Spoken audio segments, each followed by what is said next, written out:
Hello friends, welcome to my channel.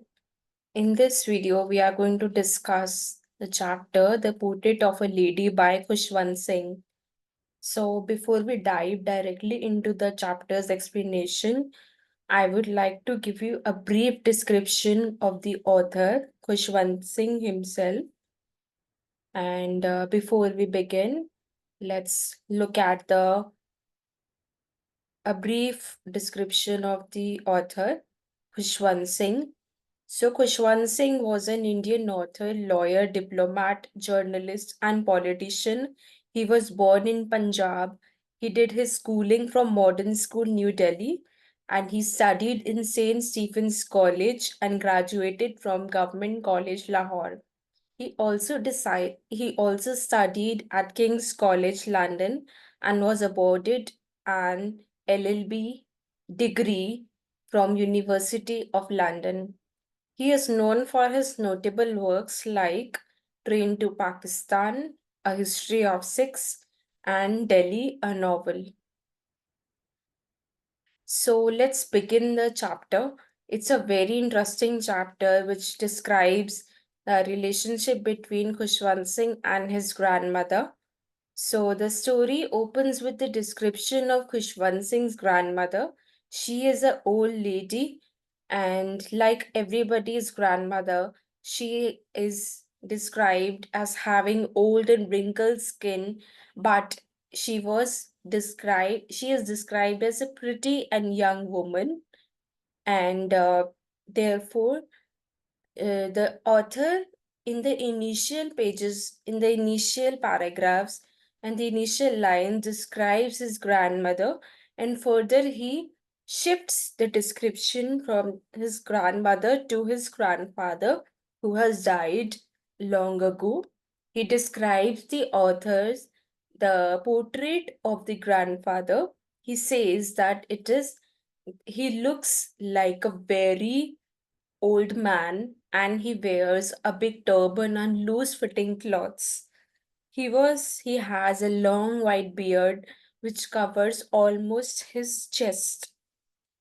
So this is a brief description about the grandfather of Khushwant Singh, and further, he states that the author describes that his grandmother told him with stories of her past and the games she used to play as a young girl. This means that further, as he describes his grandmother, he shifts that how his grandmother used to feed him with stories, her past stories when she was a young girl. And he used to spend a lot of time with his grandmother, so she has been a very important person in his life. Further, the author describes that she is fat, short, and bent. So these are the words which are used to describe his grandmother. He further states that she has a crisscross of wrinkles and she looked terribly old, and same for 20 years. So this means that he looks at his grandmother as a very old lady who has crisscross of wrinkles, skin, and she looks very terribly old, having gray, silver hair scattered around her face, and she used to hobble in the house and held a rosary in one hand. Her rosary means that a mala, which we call mala in Hindi. So here, his grandmother is a very devoted lady. She used to pray a lot, and whole day she used to hold a rosary or a mala in her hand and used to hobble in the house the whole day. So this is a brief physical description of his grandmother. Further, he states that her face looked full of contentment and peace. His grandmother was a very peaceful and a calm lady. She was very happy lady, and the author also compares her face and her body to the winter landscape on the mountains. So he says that his grandmother is like a winter landscape on the mountains, which denotes that she is a very peaceful and a very calm lady. Further, as the chapter proceeds, we look at that author gives a description of his daily routine with his grandmother. His grandmother used to accompany him to school, which was located in village and besides the temple. So here the author used to study when he was very young, and he was looked after by by his grandmother because his parents went to city to settle down there, and they called them when they were settled in the city. Okay, so here we see that the author was dressed up, bath and breakfast by his grandmother. She used to feed him with the breakfast of stale chapati with butter and sugar. So this is how the Khushwant Singh used to spend time with his grandmother. His grandmother is described as a very diligent lady who used to feed dogs with chapatis. Okay, so she used to feed the street dogs as well. And further, the turning point came into their life when author's parents were finally settled in the city, and they called up Khushwant Singh and his grandmother to live with them. Here, Khushwant Singh undergoes a turning point in his life as well as grandmother as well, because he was separated from his grandmother as he started attending English school in the city. And when he attended English school in the city, his grandmother got very separated from him. She accepted her loneliness. She became very lonely lady.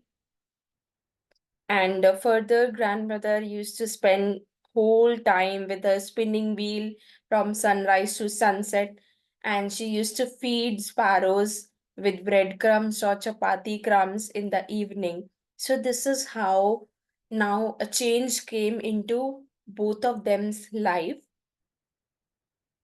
Further, the author describes that how when he completed his school, he went abroad for further studies, and now he separated a lot. He was distanced from his grandmother as he wanted to study abroad. So it was a grandmother who dropped him at the railway station, and she spent now, after so many years, now she used to spend her time in prayers, in singing prayers, and she used to spend a very less time with his grandson. And now unfortunately he is going to abroad for studies. He thought that his grandmother will be separated and very distanced with him, so she kissed him a goodbye, and grandson assumed to be the last meeting. Kushwant Singh thought that maybe this is the last meeting, as his grandmother is very old, and he was not sure whether he will meet her again after he comes back after 5 years. But after 5 years of study, the author was welcomed by his grandmother at the railway station. So Khushwant Singh was very happy that when after 5 years he completed his studies abroad, he uh, he was met by his grandmother, and in the evening, to celebrate the homecoming of his grandson, she collected the women of a locality and sang songs for the whole evening. This made her ill the next day with mild fever, and this fever was not an ordinary fever. It was again an indication of the coming death. The doctor told that it would go away, but she took it differently as her last moments of life. So, grandmother thought that this mild fever is not an ordinary fever which will go away, but it is an indication that her time is over and now she will meet her end. She will die. So, in her last moments, she spent her last moments in praying to God. And finally, the author tells the readers about his grandmother's death, that she passed away, and They prepared for her funeral and she was covered in a red shroud. Also, when his grandmother met death, the author's mother fetched breadcrumbs for the birds, but and they didn't had this symbolizes that even the sparrows or the birds joined the family in the mourning of the death of his Khushwant Singh's grandmother. So this is how the story ends with the death of grandmother, and the story ends in a very sad note. And there are a lot of important word meanings which we need to know before we directly jump into the themes. So first is rosary.